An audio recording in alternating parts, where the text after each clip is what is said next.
تو ہمارے نبی پاک صلی اللہ علیہ وسلم کا پہلا اور بڑا اور سب سے بڑا احسان کہ انہوں نے کہا کہ اللہ کہتا ہے قل هو اللہ احد، بتا دو انہیں کہ وہ بے یکتا ہے، اکیلا نہیں، اکیلا ہوتا ہے واحد، یکتا جس کی نظیر کوئی نہ ہو، جس کی مثال کوئی نہ ہو، جو بے مثل ہو۔ تو میں اپنے آپ ہم واحد، تو میں کہہ سکتا ہوں کہ میں اس جرسی کا واحد مالک ہوں، یہ میں کہہ سکتا ہوں، میں اس گھڑی کا واحد مالک ہوں، لیکن یہ کوئی انسان مرد عورت نہیں کہہ سکتا کہ میں اس بوتل کا احد مالک ہوں۔ احد اسے کہتے ہیں جس کی مثال کوئی نہ ہو، جس کی شبیہ کوئی نہ ہو۔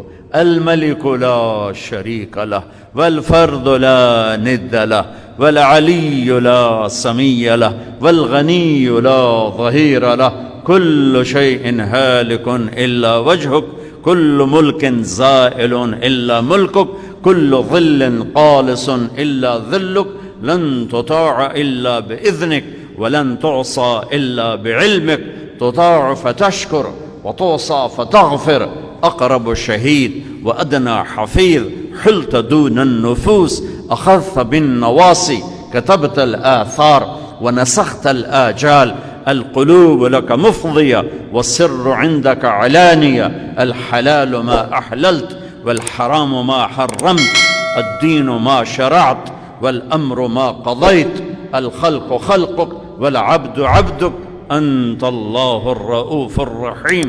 یہ تعارف ہے میرے نبی کی زبان سے اللہ کا۔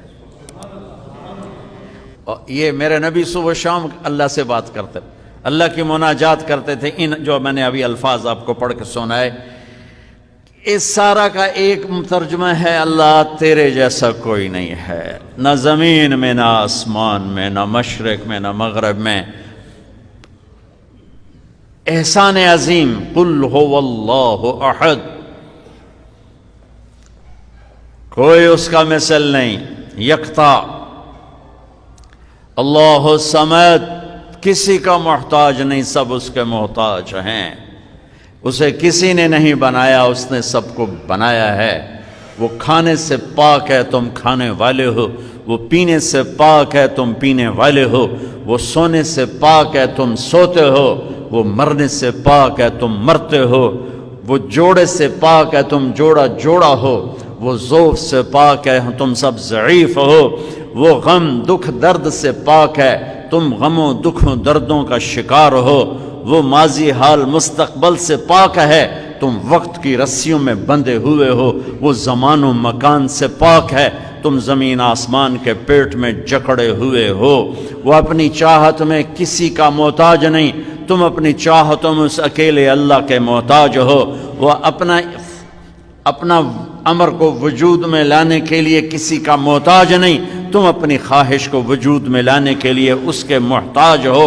تم قدم نہیں اٹھا سکتے جب تک اللہ نہ چاہے، تم رکھ نہیں سکتے جب تک اللہ نہ چاہے، تم ہاتھ نہیں اٹھا سکتے جب تک اللہ نہ چاہے، تم کروٹ نہیں بدل سکتے جب تک اللہ نہ چاہے، تم سو نہیں سکتے جب تک اللہ نہ چاہے، تم اٹھ نہیں سکتے جب تک اللہ نہ چاہے، تم بول نہیں سکتے جب تک اللہ نہ چاہے، تم کھا نہیں سکتے جب تک اللہ نہ چاہے، گھونٹ پانی کا اندر نہیں جا سکتا جب تک اللہ نہ چاہے، سورج چل نہیں سکتا جب تک اللہ نہ چاہے، یہ ڈھل نہیں سکتا جب تک اللہ نہ چاہے، چاند بدر نہیں بن سکتا جب تک اللہ نہ چاہے، یہ گھٹ نہیں سکتا، یہ بڑھ نہیں سکتا جب تک اللہ نہ چاہے، تاروں کی بارات نکل نہیں سکتی جب تک اللہ نہ چاہے، آسمان کو بلندیاں میرے اللہ نے دی، زمین کو پستی میرے اللہ نے دی، پہاڑوں کو سختی میرے اللہ نے دی، پانیوں کو روانی میرے اللہ نے دی، ہواؤں میں لطافت میرے اللہ نے رکھی، آگ میں جلانا میرے اللہ نے رکھا،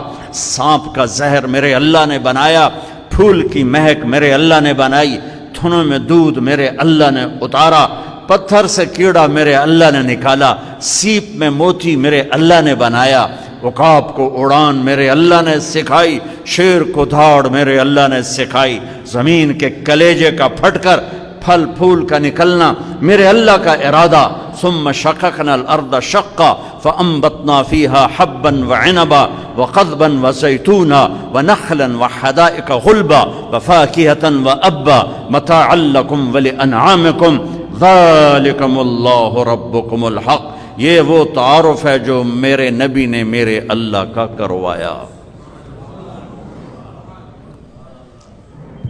اللہ الصمد لم یلد کسی کا باپ نہیں، ولم یولد کسی کا بیٹا نہیں، ولم یکن لہ کفوا احد کوئی اس کی ٹکر کا نہیں. هل تعلم لہ سمیہ اللہ خود کا ہے کوئی تیرے رب کے برابر؟ ہے کوئی تیرے رب؟ امن خلق السماوات والارض. میرے نبی کا احسان عظیم بتا رہا ہوں کہ انہوں نے ہمیں اللہ سے جوڑ دیا. ہم پتھر کو سجدہ نہیں کرے گا مسلمان چاہے ساری زندگی نماز نہ پڑھے، پتھر کو سجدہ نہیں کرے گا، بت کو سجدہ نہیں کرے گا. وہ بہت ہمارے دیہاتی نادان لوگ کسی قبر پہ جا گرے اور کسی وہ مورتی پر وہ بھی نہیں گرتے. توحید ڈال دی دل میں میرے نبی نے اپنی امت کی، لا الہ الا اللہ کو ڈال دیا میرے نبی نے اپنی امت کے دل میں. چمی گویم مسلمانم بلرزم کہ دانم مشکلات لا الہ را یقین مثل خلیلاتش نشینی یقین اللہ مستی خود گزینی سنے تہذیب حاضر کے گرفتار غلامی سے بتر ہے بے یقینی. لا الہ الا اللہ دل میں اتار دیا. ساری کائنات میرے نبی نے فرمایا ترازو لو، ساری دنیا کو ایک پلڑے میں رکھو، ساتوں زمینیں، ساتوں آسمان، ساتوں سمندر، سارے پہاڑی سلسلے، صحرائی سلسلے، بہتے دریا، بکھرے ہوئے سمندر، جنات کو، انسانوں کو، شہروں کو، دیہاتوں کو، لوہے کو، تانبے کو، پیتل کو، فوجوں کو، جہازوں کو، بحری جہازوں کو، مشینوں کو، بلند و بالا عمارتوں کو، سورج کو، چاند کو، ستاروں کو، سیاروں کو، جنگلات کو، چار پائے، دو پائے، ہاتھی، رینگنے والے، دوڑنے والے، اڑنے والے، پھاڑنے والے، پھنکارنے والے ایک پلڑے میں ڈالو. پہلے آسمان کو کھینچ کر اس پلڑے میں ڈالو، اس کے فرشتے بھی اس کے اندر بٹھاؤ. دوسرے آسمان کو پکڑ کے اس پلڑے میں ڈالو، فرشتے بھی اس میں بٹھاؤ. تیسرے آسمان کو پکڑ کے اسی میں ڈالو اور فرشتے بھی اس میں بٹھاؤ. چوتھے آسمان کو پکڑ کے اس پلے میں ڈالو اور فرشتے بھی اس میں بٹھاؤ. چوتھے آسمان پر ایک لشکر ہے جس کی ابتدا انتہا کو اللہ کے سوا کوئی نہیں جانتا، وہ لشکر بھی اس میں بٹھاؤ. پانچویں آسمان کو کھینچو، فرشتوں سمیت اس کے اندر ڈالو. چھٹے آسمان کو کھینچو، فرشتوں سمیت اس کے اندر ڈالو. ساتویں آسمان کو کھینچو، فرشتوں سمیت اس کے اندر ڈالو. ساتویں آسمان کے اوپر جنت ہے، جنت کو حسن و جمال کے ساتھ، اس کی ساری دل فریبیوں رعنائیوں کے ساتھ اس کے اندر ڈالو. جہنم کی بھڑک کو اور اس کے لوہے انگاروں کو پکڑ کر اس پلڑے میں ڈالو. پھر جبریل کو بٹھاؤ، میکائیل کو بٹھاؤ، اسرائیل کو بٹھاؤ، اسرافیل کو بٹھاؤ، عرش کے فرشتوں کو بٹھاؤ. کرسی کو کھینچ کے ڈالو، وسع کرسیہ السماوات والارض. پھر اللہ کے سوا اللہ کے عرش کو کھینچ کر اس پلڑے میں ڈالو اور ترازو کو اٹھاؤ. اب انہوں اللہ ہی اٹھائے تو اٹھائے، بندے تو چاہ نہیں سکتے. اور دوسری طرف ایک چھوٹے سے پرچے پر لکھو لا الہ الا اللہ اور اس کو یہاں رکھو. اور اللہ کے سوا عرش سے لے کر زمین تک ہر چیز کو یہاں رکھو. پھر اس کو اٹھاؤ تو میرا نبی کہتا ہے لرجحت بہن لا الہ الا اللہ. ایک پرچہ لا الہ الا اللہ کا ساری کائنات کو ہوا میں اڑا دے گا. چمی گویم مسلمانم بلرزم.